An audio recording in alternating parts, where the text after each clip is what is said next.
Hello everyone, welcome to another episode of TCG Talk, back today with another video. And in today's video, I decided that I wanted to do kind of a best tips and tricks, I guess, for Katsu, but more of how you play the hero, not necessarily really specific things. I honestly could probably do this a couple videos, but I just want to kind of give my thoughts to newer players or maybe players who are struggling on the hero on things that you can do, I think, to make your play more consistent.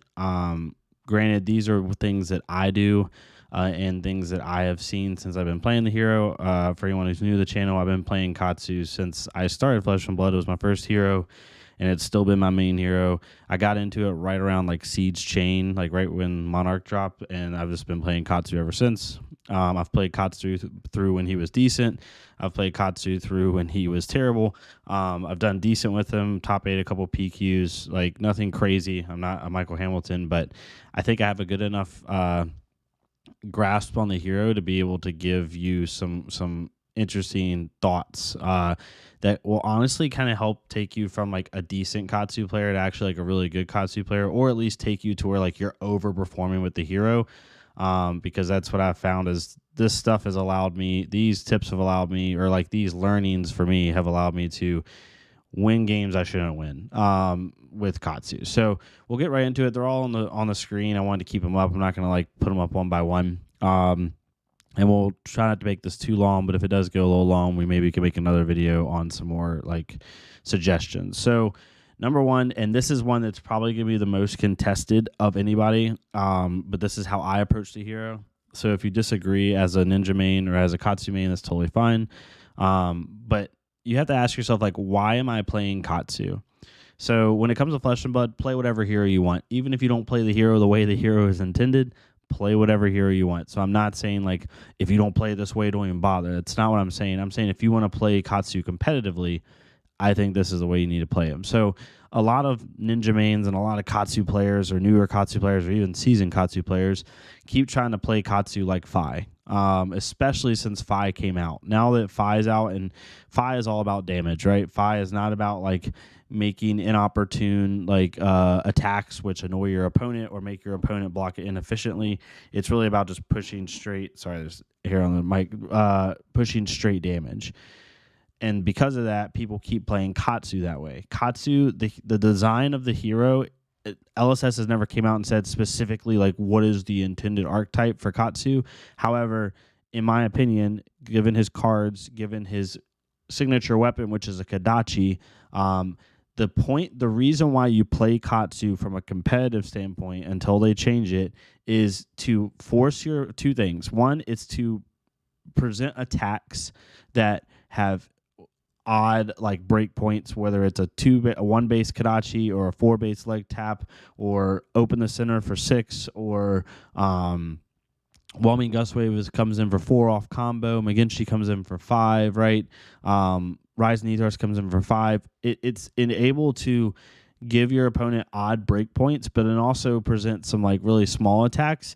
So it consistently will then, which is my second point, force your opponent to make a bad decision. Force your opponent to either A, have to block something they don't want to block because it doesn't make sense, or B, you punish them with a combo attack, right? So it's not to just unga bunga push damage, do 30 damage a turn, whatever, not 30, 15 damage a turn, and try to race them down to 0. There are certain matchups where you do go for high damage play lines because you have to, like the Fi matchup, because you have to be able to race them down. But in most matchups, it's to basically almost psychologically force your opponent to interact with you and to be able to piss them off enough to where they're just making bad decisions and blocking things they shouldn't block. And then when they block the wrong thing, you punish them, right? That is why you play Katsu from a competitive level. You do not play Katsu from a competitive level to just push straight damage. I've seen Katsu players, and if this is you, I'm not gumming at you, it's just my opinion, but play Ravenous Rabble and play non-ninja attacks just to push damage, or try to just make it basically a mini Fi. Do not play Katsu like that if you want to play him competitively. You have to play him the way the hero is intended. The easiest way to know this is the Kadachis, right? paying one resource for one damage is way below par in this game, right? Dawnblade, you pay one resource for 3 damage. Rosetta Thorn, even though it has a condition, even without its condition, you pay one resource for 2 damage, right? Physical damage.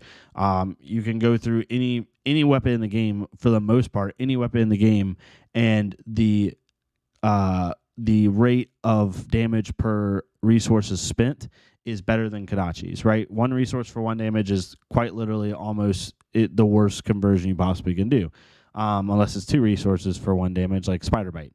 But even that has kind of like an added bonus. Anyway, I digress. The Kadachis kind of just show you the purpose of Katsu is to make your opponent make a bad decision, make them block inopportune attacks that they don't want to block, and then punish them for making the wrong decision. So that's number one. And when you think in that, and the reason I bring that up as my first point is when you think about Katsu that way, when you think about Katsu of how do I make my opponent make a poor decision, how do I present play lines and present a deck that will make my opponent have to constantly interact with me, and how do I like play those cards out in that fashion, your gameplay will be better, in my opinion. Once I did that, I started winning games that I shouldn't win, because you especially, like, if we're being honest, like at a Armory level, at a ProQuest level, shoot, even at like a Battle Hardened level, the quality of player, like you're not playing a Michael Hamilton, you're not playing a Tarek Patel, you're not playing a Matt Rogers every day. They're going to make the wrong decision, right? When you play those high tier players, it may change a little bit, and that's where Katsu's power level needs to rise. But at a lower level, people are going to make the wrong decision. So that's number one. Hopefully that makes sense. If it doesn't, leave a comment down below, and I'll try to expand upon it in a different way. The second one is know your ratios.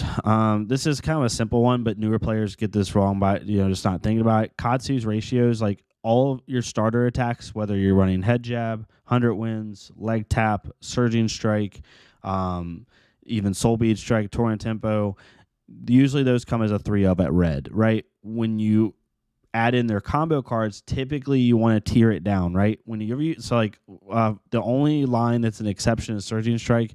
Normally you run 3 reds and then 3 whelming gust waves at red. But like leg tap, for example, right? If I run the full leg tap line, which let's just say all 4 pieces, which is leg tap, rising knee thrust, blackout kick, and hurricane technique. If you draw into a hurricane technique or you draw into a rising knee thrust without leg tap, it kind of sucks, right? It's kind of a dead card in your hand. You can use it for a Katsu trigger, or you can play it if you absolutely have to, but overall, you don't want to, right? So because of that, the only time you want to see those cards is when you Katsu trigger and you go get them from your deck. So because of that, try to run less of them. So if you run 3 leg taps, run 2 rising knee thrust. And then if you run a blackout kick or a hurricane technique, run a 1 of. If you want to make sure you have one of those, you can do what I do, which usually is 3 leg tap, 2 rising knee thrust, and then 1 hurricane technique and 1 blackout kick. Do not do 3-3-2, right? Because what's going to happen is you're going to clog up your hand with a lot of combo cards that don't have their starters, and it's going to hurt you. You want to... Usually, I try to have around 15 starters in my deck, right? Typically, the Tiger Katsu list kind of changes it a little bit, but like me just pulling up my most recent Katsu deck, I have 3 double strikes, which I count as a starter. And when I say starter, I mean a card with unconditional go again. It has go again no matter what. I have 3 double strikes, 3 head jabs, 300 wins, 3 leg taps. I have 3 surging strikes. And actually 5 surging strikes in this list. So I have 15 starters, 15 to 17 starters. And I think for most, and even if you wanted to count Enlightened Strike, that's technically a starter. But 15 ninja starters. And I typically try to have that number. You want to have at least a quarter of your deck be starters or cards with unconditional go again, because you want to have at least one of those per turn, right? On every single 60 card deck. So kind of keep that in mind as you go through things. Number 3 is playline efficiency, right? The highest damage line is not always the best line to do. Sometimes the highest damage line is the best line to do. You have to know, like, how can I threaten Mask Momentum the best? How can I, even if you're running a Lynx build, how can I threaten Mask of Pouncing Lynx the best? What playline can I do to throw my opponent off, make them make a poor decision, and then punish them for it, right? So that's kind of a big one. The one thing I see a lot of, like, players make a mistake is like when to Kadachi, when not to, and like making sure you're actually threatening Mask. For example, the leg tap line. It's kind of the easiest one to think about. Let's say you have a blue, you have leg tap, you have a 0-cost card to go get Rise and East Rest, and then you have, I don't know, a head jab or something like that. If you lead with leg tap and they and they don't block it, and then you play Rise and East Rest, you have to make sure you have a third card like a head jab or something to when you threaten mask and momentum, you have go again, right? I've seen it all the time where, like, for example, a Katsu will have a blue, a leg tap, a 0-cost card to go get their Rising, and then let's say a Fluster Fist. If you play leg tap on the first chain link and it hits and you go get Rise and East Rest, you're now in a weird predicament because now you're going to play Rise and East Rest on chain link 2. Let's say they let that hit or they half block it. Then you basically have to play your Rise and East Rest out or your Fluster Fist out for 4. Yes, it's triggering mask if it hits, but you don't have go again, right? So the better play line is Kadachi, then leg tap. Maybe they block it, maybe they don't. Then go get Rise and East Rest and threaten Rise and if they let leg tap hit, threaten Rise and East Rest 5 go again. And if it hits, you actually draw for mask and you can continue your turn. Or you Kadachi, let them block the second Kadachi, play leg tap on the third chain link, then go get Rise and East Rest, play Rise and East Rest out on the fourth chain link, then play Fluster Fist on your fifth. Yes, Fluster Fist does not have a go again at that point, but at that point you've dealt a lot more damage and you now are technically threatening mask for the second time this turn since they blocked out the second Kadachi.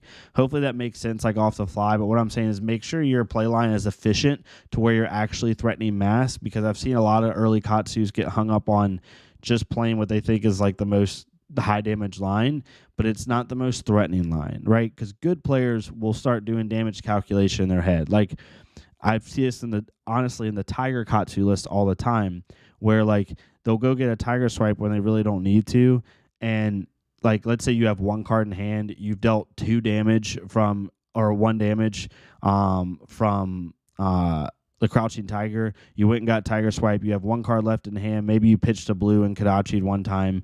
So now I'm doing the damage in my head. Okay, if I let this Tiger Swipe hit, it's going to hit for 4, and then they're going to make 1 more Crouching Tiger. They're going to hit me for 1, and then they might hit me for, let's say they draw off mask. They may or may not draw an attack, and then they're going to hit me for 1 more Kadachi, and then they're going to hit me for an attack. So even if I let this Tiger Swipe hit, let mask hit, which on paper sounds bad, I'm only giving up like 6-7 damage, right? So like looking at that play line, like what is a better way to do it? Do you go get the Tiger Swipe? Is it worth it? Do you go get 100 wins and just continue out, your play lines or something like that? Whatever it may be, right? I'm thinking of stuff off the top of my head. Basically, you want to have play line efficiency to where like you're making the most like problems for your opponent, not just from a damage perspective, but from a decision-making perspective. Some people just get really hyper-focused on like doing one line, and they don't think about like what line is the best line. Because going back to point number 1, why do we play Katsu? We play Katsu to make your opponent make a wrong decision and to make them have to make, honestly, several like decisions a turn. The more decision points you can make it for your opponent a turn, the better chance you have of winning. So because of that, make sure you're efficiently playing play lines. Don't get stuck in one play line and then not be able to trigger mask or something like that. I've seen it happen a lot. Just make sure you know that. Number 4, know when to block.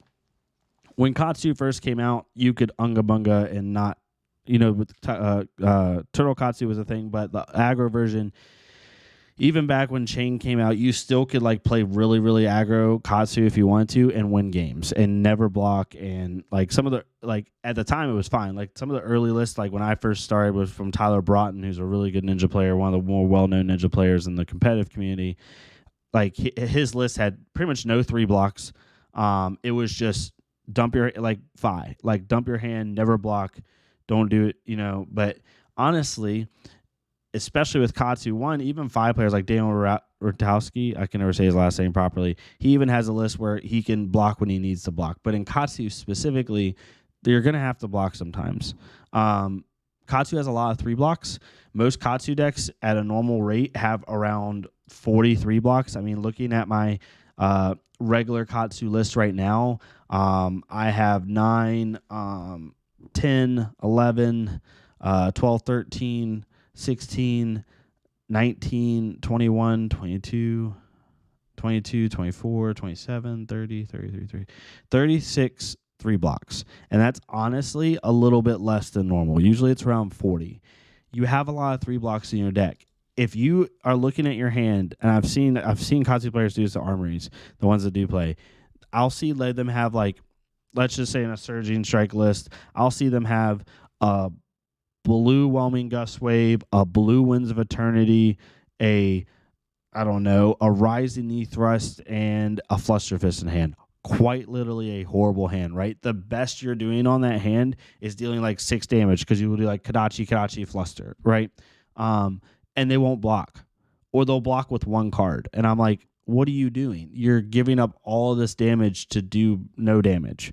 Block with the Rising Knee Thrust and block with the blue, one of the blues, and then pitch Kadachi, Fluster Fist, deal 6 damage, threaten mass momentum, make them block 1 card. If they don't block 1 card, arsenal the card that you draw, right? I've seen Katsus like just straight up not block when they're not going to present that much damage on their next turn.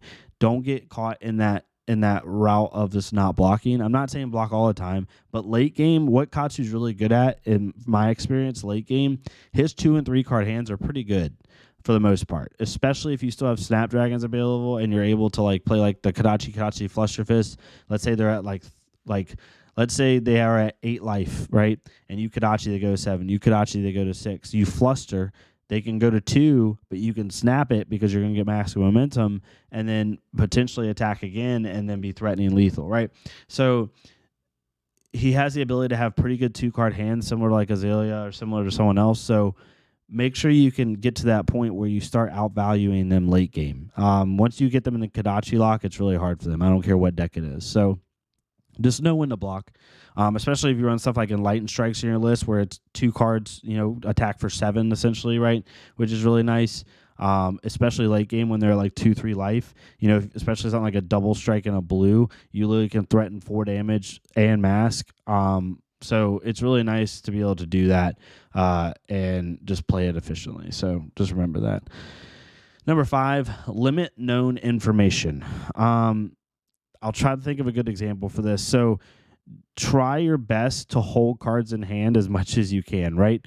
So like, for example, if I have a blue, a double strike, a head jab, and a leg tap or something. Not even a leg tap. We'll think of a snatch. Okay, so we have a double strike, a snatch, a blue, and a head jab. So some people would say, okay, well, I'll Kadachi, then I'll double strike, right? Try to get a hit. Maybe go get open, discard the snatch, go get open the center, play head jab, and then play out open the center, right? So you're basically doing 6 chain links, which is really good, and not too bad. So what I would challenge you is a situation like that, instead of playing like Kadachi, which is what a lot of Katsus would do just to get the train going, play your double strike first, because now you're threatening 1 damage, which is basically a Kadachi, but they didn't see your second card, right? They don't know if you have a blue in hand. They don't know if you have 300 wins back to back to back to back, right? You're limiting the information. So now your opponent has to make a decision, basically saying, do I want to block this 1 power attack when he still has 3 cards in hand? Now, you could say that for the blue, saying, well, if you pitch the blue and you Kadachi, you still have 3 cards in hand. That is correct, 100%, but you're not threatening Katsu trigger. And they also know that, okay, well, if he hits me with his first Kadachi, he's probably most likely going to hit me with his second Kadachi. I'll just block that, right? So it makes their decision-making a little bit easier. However, if you play a double strike first, now they're saying, okay, he has 3 cards in hand. He's going to threaten Katsu trigger, and he's going to start like his potential to go get mask eventually, right?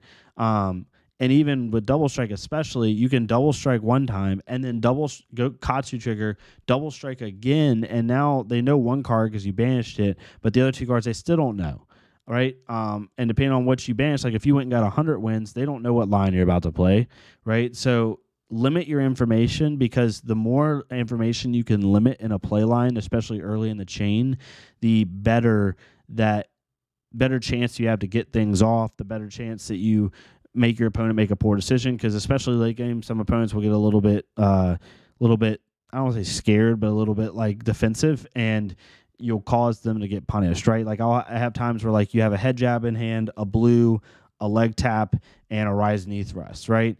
Some people would say play the leg tap first, then go try to get it to hit so you can go get blackout kick. And that's definitely a thought process. Another one you could do, though, especially late game, is like I want to play the head jab first, because even though I'm not going to be able to go get my blackout kick, they don't know what's coming, right? So they might not block it, or they might, let's say they say, all right, no blocks. Then you're like, okay, cool. Now I'm going to pitch a blue, Kadachi. So now I still have 2 cards in hand. They don't know it's a leg tap or a rising knee thrust yet. So now I'm threatening 4 damage. They still haven't blocked. They blocked the Kadachi, right? Because they don't want you to hit mask. Then you play leg tap for 4. Now they just probably used a card from hand to block a Kadachi after already taking 3 damage, and now you're presenting 4 damage, and then you're going to present 5 off rising knee thrust, right? Or you Kadachi again, take 1. They take 1, then you play rise or leg tap in chain link 4. So all this to say, like, the more information you can limit, especially with certain play lines and especially in late game, the better, because you're really going to punish your opponent, and it forces them to make a decision off little information, right? If I Kadachi, and then double strike in that first scenario, they've seen 2 cards in my hand, right? And they know, okay, worst case scenario, he's going to discard one of those cards. Whatever card he banishes, that's going to tell me what line he's using, and then I go from there. So try to limit your known information as much as you can, if that makes sense. Hopefully these examples are making sense, because I'm doing them kind of off the fly with this, because it's hard to like pre-plan examples. Maybe I'll do that later in a video with like my cards. So that's kind of one thing. And then finally, damage versus decisions. Do you go for the highest damage line, or do you go for the most annoying line, right? Like we talked about in point 1, like we talked about in point number 3. Why do you play Katsu? Even though I said that, there are a couple matchups where you just got to go for straight damage, right? The Phi matchup is a very big example of that. You're just going to go for straight damage, right? Phi can easily block, honestly, with 1 card, especially if they're running Furnace. They can just block out 2 of your mass triggers over 2 turns and then just race you down, right? Sometimes with Phi, you have to see, like, okay, what is the best possible line for damage? And then, because they're not going to want to block you anyway, and you're probably going to get mass trigger a good amount of times. So, like, just what's the highest damage line? Whereas with something like a Bravo or something like Dorinthia, my usual thought process is, how can I strip cards from their hand?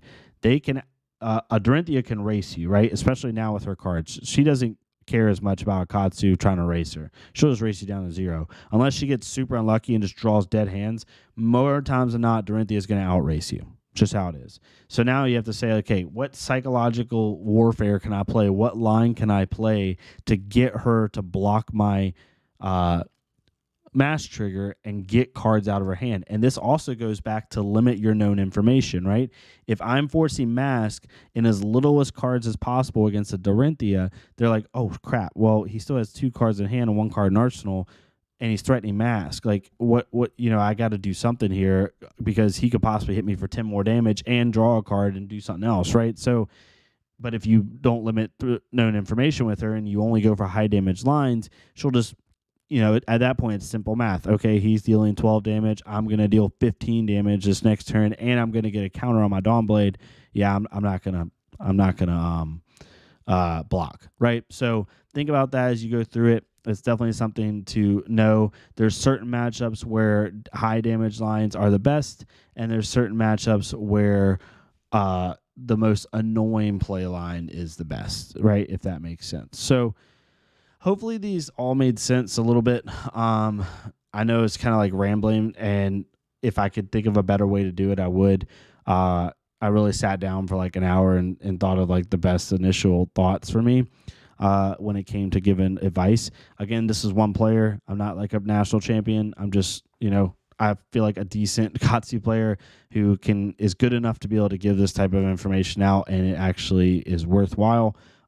If you disagree, though, it's totally fine. Let me know. I'd love to hear other opinions on how people play the deck. There's people that have had more success with me with the hero. So if you're out there, definitely add on in the comments down below. Let me know if this was helpful at all. I'll try to maybe do more stuff like this with Katsu on certain things. I did do the How to Ninja series like a year ago, but I'm thinking about doing it again once Outsiders comes out and we get like these new play lines and kind of talk about things. So yeah. If you like this content, please leave a like, comment, subscribe. If not me, it's completely fine. Go in our Fleshbug career, leave a like, comment, subscribe on their stuff so we can get more people seeing this game. Join the Discord down below. We have a lot of good members, a lot of great community. It's starting to get really active, which is awesome. And yeah, hopefully I'll see y'all next time on TCG Talk, and I hope y'all have a good rest of your day. Thank y'all so much.